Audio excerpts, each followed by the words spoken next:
YouTube oh, it's tech news again? You wrote the script. Well, yeah, it's just, I thought, I don't know, maybe the computer would do something to it, or, like how computers, like, change things sometimes? Like, it's like, it's like a glitch, or, oh, they ate my homework file, or, like, What? YouTube started rolling out that July 15th update that everyone thought was about demonetizing all AI content or reaction channels, but no, that's all still fair game. The update was actually about better identifying mass-produced and repetitious content, which, as pointed out by Garbage Day's Ryan Broderick, very often means AI slop, like the videos posted by this account, which includes multiple reposts of AI baby videos, which are reposted from another AI slop account. I don't know, maybe the person who runs that channel actually had their baby accidentally launched into space and this is their way of processing the trauma, who can say? But that account is gaining hundreds of thousands of subscribers every day, so it's a good thing YouTube is stepping in. The platform is making a minor update to their repetitious content policy to make it clear that when they say repetitious content, that means content that is repetitive or mass-produced. You see now?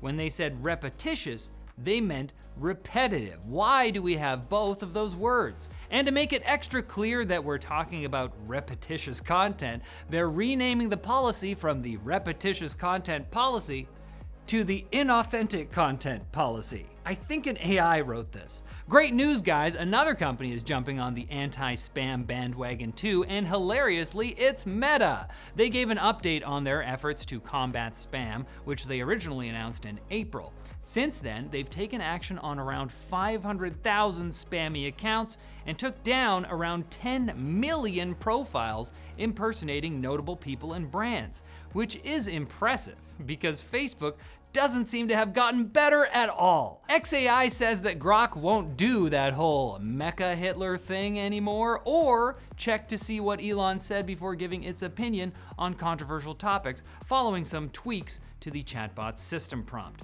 And that's good, because Grok has got a prestigious new government job now in the form of a $200 million XAI contract with the Pentagon. We need like a modern Ernest joins the military, but it's Grok. Please blow up the comments if you get that reference, so I don't feel 103 years old. XAI also released a new companions feature for Grok, which lets you interact with 3D avatars, including an anime girl with a not safe for work mode.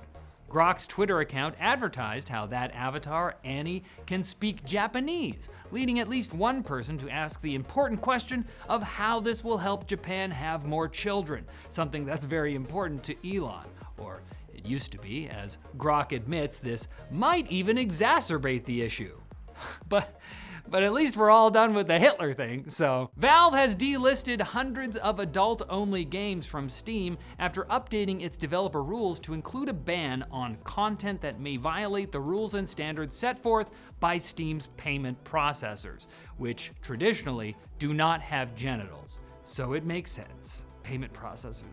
Seems like games that are about sibling connections and non-consensual stuff is the main target of the ban wave. But overall, the rules here are unclear, this being the first major restriction of adult content on Steam since fully uncensored games were first allowed on the platform back in 2018.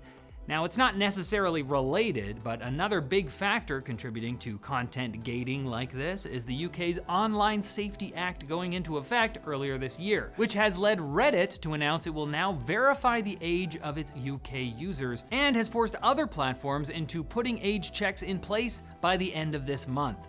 Reddit insists it will only verify users' age, not identity, although it does involve sending a picture of your government ID or a selfie to the third-party age verification provider. Will hold it safely in a box that I'm sure no one will be incredibly tempted to open. But beware the temptation of our sponsor, MSI and their MPG 491 CQPX QD OLED monitor, a twisted arcane melding of stunning image quality and fast response time. I don't know what dark arts were required to merge a 5120 by 1440 resolution, 240 Hz refresh rate panel with an industry-leading GTG response time of 0.03 milliseconds, and frankly, I don't want to know for the sake of my immortal soul. All I know is that the result is incredible HDR visuals that burst with color and are less likely to burn in thanks to MSI's OLED Care 2.0 technology. But just in case, they got a 3-year burn-in warranty too. What? Check out the MSI MPG 491 CQPX at the link below. Just be careful. You thought you missed Lime Day? Wrong. We got more to squeeze. If you buy a desk pad, you can get a Razer Death Adder Essential Mouse for free when you add both to a cart. Snag our brand new WAN backpack and we'll load it up with either a Corsair Thunderbolt 3 dock or K70 Core TKL keyboard for free.